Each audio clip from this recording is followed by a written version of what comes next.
We have made it to our favorite Week 17 matchup. And by the time this airs, one of the key players in this matchup could be on a different team. You know what that means? San Francisco 49er time.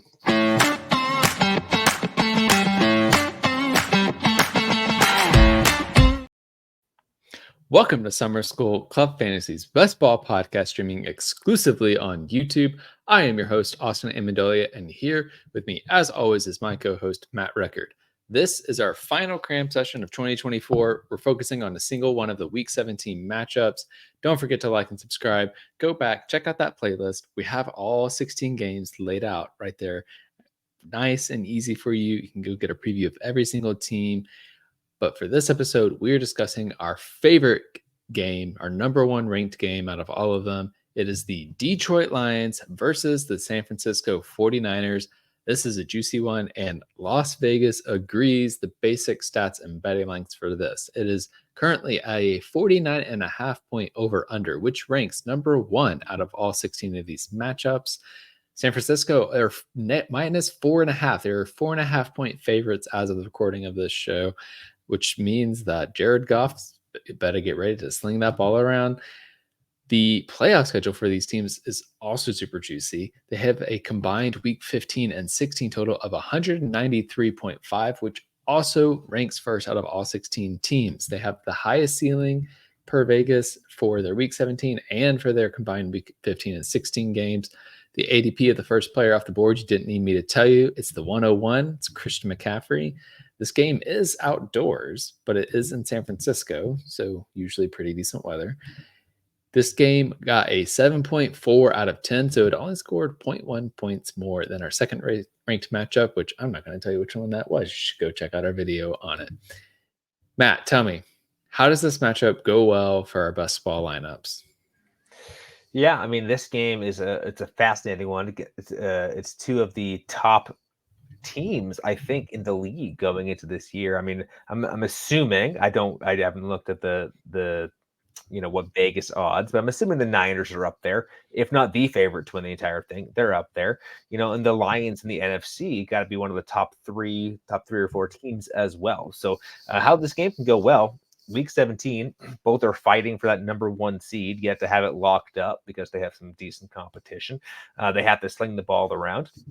And what makes this game interesting is that these defenses, have a lot of upside when they're playing well. So for this to go well, just the offenses both have to have the upper hand. It's a little bit of a shootout, which definitely can happen. I mean, these are some high-flying offenses, and kind of regardless of the defense you go against, they can put up a lot of points. So for this to go well, the offenses kind of have to have the upper hand.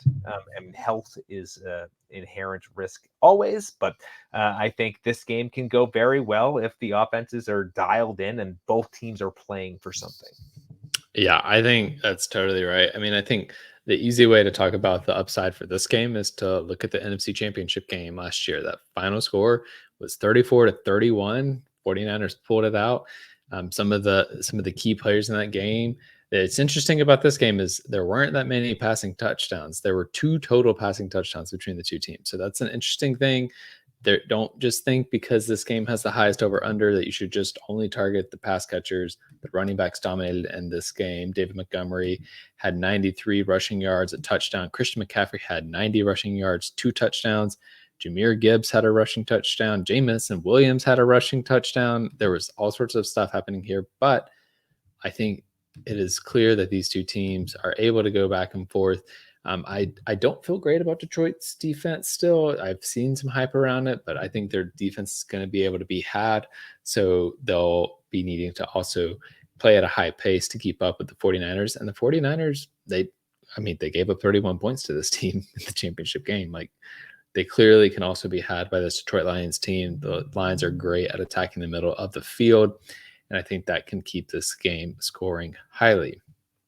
But we've done it with every single game so far, so we have to talk about what is the potential downside of this matchup. Matt, how does this matchup go poorly? I mean, these two teams are so stacked. Like the only way this game goes poorly, I think, in my humble opinion, is if something catastrophic happens on either offense. Like, I mean, the Niners, I think, can withstand Brock Purdy getting hurt, because there's so many weapons on offense. But like if Jared Goff goes down, like I don't know who's gonna be delivering the ball there for the Lions. I feel like the risk is sort of there, especially this being in San Francisco.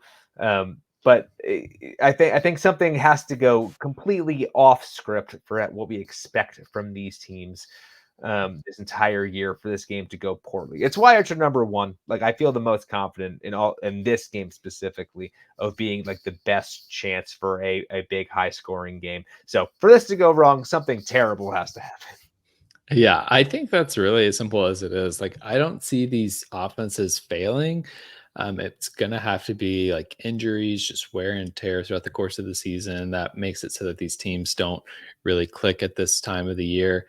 Maybe the defenses are better than expected. Maybe Detroit takes a step forward and San Francisco gets more to their 2022 form than their 2023 form because I think they took a bit of a step backwards last year. But it's hard to see this going poorly.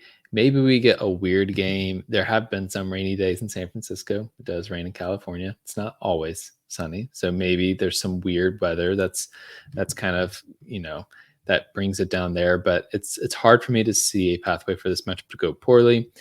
But there are plenty of players to target, many ways to stack and correlate. Matt, what is your favorite way to go about stacking and correlating this matchup? Yeah, I love me some Lions stacking over here. So Jared Goff's going off the board from what I'm seeing as QB 16. So, a mid QB 2. So you're not investing QB 1 sort of assets to get him. But at the end of the first round, you can get yourself an Amon-Ra St. Brown. Being a wide receiver 5, that feels like pretty decent value for a guy that should be a top 5 guy. And then I do love me some Laporta as the tight end 1. Like I do like getting the 3 of them, which is very doable with their ADPs to rock. I don't want to preface my biggest red flag, but it is nice to get the Amon-Ra St. Brown, Laporta, Jared Goff stack where you can. Yeah, I think that's really there's no way to go wrong, I feel like, in this matchup. And I feel like we've talked about it here and there throughout these episodes, but I think this episode is very important to talk about it. Having a portfolio approach, getting different combinations of these players in your drafts, I think is particularly important for this matchup because you're not going to be able to get all of them. You shouldn't get all of them in a single lineup. And being able to just like have different game scripts in mind as you're picking players, like, and different season-long trends, right? Like the Lions just roll all year. Having Amon-Ra St. Brown, Sam Laporta, and Jared Goff is going to be incredible. I will say, I suspect a lot of people who are thinking about Week 17 correlation are gonna and get the first overall pick will draft Christian McCaffrey, and then they will end up with Sam Laporta because the ADPs work out just so. Maybe they'll get Kyron Williams or Brandon Ayuk, like those, a Christian McCaffrey, Brandon Ayuk, or Kyron Williams or Sam Laporta stack feels like it's going to be fairly common this year. So if I get the first overall pick, I like to not do that every now and then. I like to get Christian McCaffrey, and I will wait a little bit and get George Kittle as my correlating option. I love George Kittle this year. We're going to talk about him in a second. I also like getting Jameson Williams. Why not bet on him this year? Why not bet on the third year breakout? He's cheap enough. I'm here for it. So my biggest piece of advice on this is do some different things. I think there's almost no way to go wrong with this. Any of the pass catchers, any of the running backs, they're all good players to target.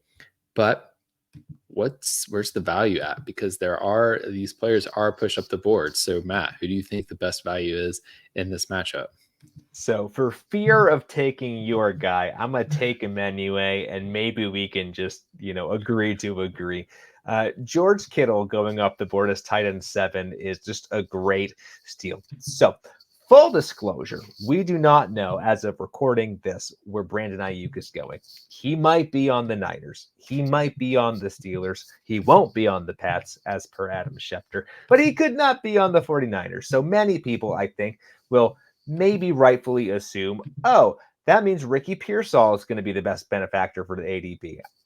I disagree. I think it's George Kittle. Even if Ayuk is there, Kittle going up the board as tight end 7. He's been a top 5 guy the entire time. He's as consistent as he can be. He will fight through injuries. So the fact that you can just wait on tight end and get someone like George Kittle, who again is getting older, but we're talking about redraft. We're talking about best ball. Like, you just need him for 1 year. The fact that you can get a top 5 guy at the tight end 7 spot is just delicious to me. So I hope I didn't take your guy. I know I might have, because you kind of set that up, but I feel so strongly about getting him as tight end 7 that I had to bring it up. Yeah, he is my guy, and we're just going to talk more about him. Here's the thing. Underdog Fantasy is a half-point PPR website, so it does not favor the target hogs the same way that DraftKings does. So if you're playing on Underdog Fantasy, the amount of yards a receiver gets or a tight end gets and the amount of touchdowns they get actually matters. It's important. And so George Kittle led the league, led all tight ends in receiving yards last year, and the guy scored touchdowns. He scored 6 touchdowns last year. He's being drafted after Kyle Pitts, who hasn't scored 6 touchdowns in his career. He's going after Dalton Kincaid, who hasn't scored 6 touchdowns in his career. He's going after Mark Andrews, who did also score 6 touchdowns last year, which, by the way, 6 touchdowns for Mark Andrews last year, pretty nice given how few games he ended up playing. He's going behind Trey McBride, who also hasn't scored 6 touchdowns in his career. And then take Travis Kelce and Sam Laporta. There's nothing to say about those guys. But George Kittle, he's a freaking steal right now. You should be drafting him. I don't understand why his value's at tight end 7. As much as I love Kyle Pitts, the fact that he is going after Kyle Pitts is berserk. On the flip side, Matt, who is your biggest trap in this matchup? Yeah, for me, it's David Montgomery for the Detroit Lions, going off the board as running back 17. So last year, his first year going away from Chicago into Detroit, so he's going to be there. Or was it that first thing?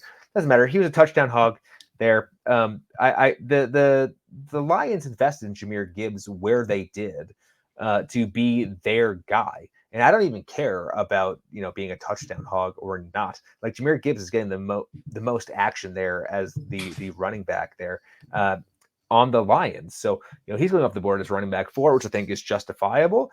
People are expecting Montgomery to come back from his injury to be the same, 15 touchdown guy. Like, I think there's more of a chance for him to not reach that than there is a chance that he does, if that makes any sense. So I have, especially that running back 17 spot, there are running backs that are the RB1 undisputed on their team still available. I'm not going to draft the RB2 at running back 17 like people apparently are. Yeah, I think I can't argue with that. That's a pretty good one. Although I do like me some David Montgomery, but I'm less in on him this year than I was last year, because I do think Jahmyr Gibbs has a chance to really become a 3-down back in Detroit. He really started to improve on the pass blocking side of things last year, which I think was the biggest reason that he didn't have even more success than what he could have last season. I am scrolling down and I'm trying to decide who I want to name as my trap player, because I'm going to be honest, I love these players so much. I can make a case for every single one of them. The one that I honestly feel the worst about, and I've felt the worst about drafting the entire time, is Brandon Ayuk, which is wild because he had an incredible year last year. And I can tell the story where he continues to thrive and have another incredible year. But I feel like I think I want to just see a little bit more consistency from him, because last year was a breakout for him. The year before that, it was kind of like hit or miss. He was off to a slow start. A couple seasons ago, we were talking about him being in the doghouse. I think that's all, behind us, and there's a good chance he just continues to perform. But I do worry about him as a trap, and I do worry about the uncertainty. Like, I'm not gonna not draft him right now because of the contract negotiation stuff happening. But I definitely, if it's between him and another player and it's a tiebreaker, I'm probably going to go with the other player right now, right? Like, him and Deebo Samuel, like I struggle with both of them, honestly, at times, drafting both of them. I'm a little bit more interested in Deebo Samuel right now than I am Brandon Ayuk, just because of the stability that's going to be there. But again, I don't think you can really go wrong with any of these players that's kind of grasping at straws there to try and come up with the biggest trap player. Matt, what is your biggest question about these teams? Yeah, I mean, I think for me, it's the Ayuk fallout, where he goes, if anywhere. And I'll say this, in a draft that I was doing today, I got Ayuk at a full 12 picks after his ADP because people don't Wow. know what to do. And at a certain point, you have to expect that the talent's going to go somewhere and he's going to do something, right? So don't necessarily just shy away from him because you don't know where he's going to go. At a certain point, it's like, I think this is a decent value. Doesn't matter where he's going to go, he should be producing. But the biggest question for me is, not necessarily where Ayuk goes, because I think he's going somewhere. It's like, where do those targets go in this very loaded 49ers offense, right? Like, does that mean more McCaffrey touchdowns, who's already, being drafted as the 101? Does that mean these rookies like Jacob Cowing, the rookie Jacob, Ricky Pearsall? Is that where that goes? Like, does it mean more Debo? Like, where do I will be very interested to see at the end of this year what this offense looks like. It's very dynamic, it's very diverse. But like, if Ayuk is gone, where do those targets go, and how does that correlate for fantasy? Yeah, I think that's a really, really good question to have. I think too, just to like reiterate the point you had about his ADP, like it is rare that we get ADP value in August in best ball drafts. Like usually the rooms have kind of optimized to where you have the same information. So you're not getting as much value as you might in say May, where people are just kind of guessing and throwing darts at the wall. So I would take advantage of it right now. Honestly, if you see Ayuk falling, I'm happy to take him. I'm happy to take him speculatively if you're planning to stack Pittsburgh Steelers players or Cleveland Browns. Like, why not? Why not sprinkle that in? And also, if you're stacking San Francisco, like I think there's a chance he just stays there. So I definitely think he's a value. My biggest question mark is any third pass catching option going to emerge for the Detroit Lions? It's been Amon-Ra St. Brown. It's been Sam Laporta. We've been hyping Jameson Williams, and I think it's a great time to bet on him this year because of how much coach speak has been out there. But it is coach speak. We don't know yet. We haven't seen him really take on that vertical threat role in earnest and consistently that he was billed as when he was drafted so highly. And so that's going to be my question for these teams this year is, can we solve that for the Detroit Lions? But when you're worried about the third pass catching offense in a matchup, it's a pretty good matchup. I don't think we need to worry too much about these teams, but you should worry about what other teams to target if you're stacking this matchup. And again, these are juicy matchups. It's hard to imagine how these go poorly, and there's just so much upside all around here. Detroit plays the Buffalo Bills in week 15 and the Chicago Bears in week 16. Those are high power offenses, regardless of what the defensive situations are in those games. Like Buffalo and Chicago both have good defenses. They have incredible offenses. I could see these being shootouts. San Francisco plays the Los Angeles Rams, who we just talked about in our second favorite episode, and the Miami Dolphins in weeks 15 and 16. Again, high-powered offenses. Those could be super juicy, especially that San Francisco-Miami game. Like that could easily be a 34, 31-point game. Just because of the power behind those offenses. But that is going to be all for this episode and for this series of the 2024 CRAM sessions. Before you go, make sure you hit subscribe, turn on those notifications. We go live every single day of the week. We cover redraft, dynasty, we cover DFS. Make sure to catch our main show where we are talking best ball strategy overall. For Matt Record, I am Austin and Amandolia. This has been Summer School. And until next time, remember, defense wins championships, offense wins fantasy football, and best ball makes money. We'll see y'all next time.